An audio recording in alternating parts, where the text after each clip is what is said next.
这款万用核桃枣泥馅儿记得收藏好哦，几块钱就能做一大碗，无糖少油，细腻香甜，不管做啥都好吃。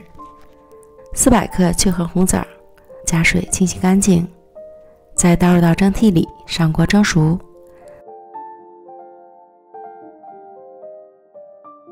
蒸枣的时间，咱们来炒点糯米粉。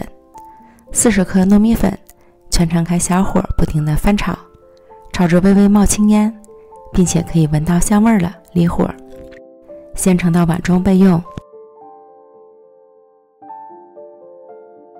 然后将蒸熟的红枣倒入到破壁机里，加入适量清水，选择果汁键打2遍，打成细腻的枣泥。水不要加太多，否则后面炒制的时间会比较长。将打好的枣泥倒入到不粘锅里，开小火不停地翻炒。这一步要小心，不要被溅出来的枣泥烫伤。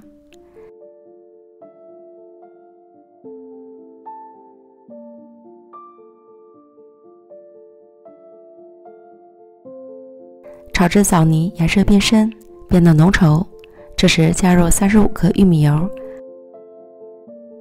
和之前炒熟的糯米粉，快速翻炒均匀。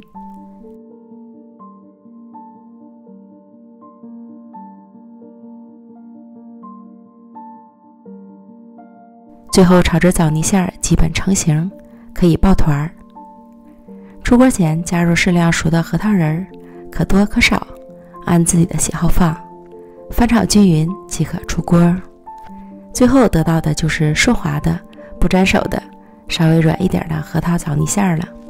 等冷却之后就会变得硬一些。这款万用枣泥馅无糖少油，细腻香甜，里面加了核桃仁，不仅可以改善枣泥的甜腻感，还能增加香气，所以不管做什么都好吃。敬请关注下一期用这个核桃枣泥馅做的美食哦。美食天天更新，咱们明天见，拜拜。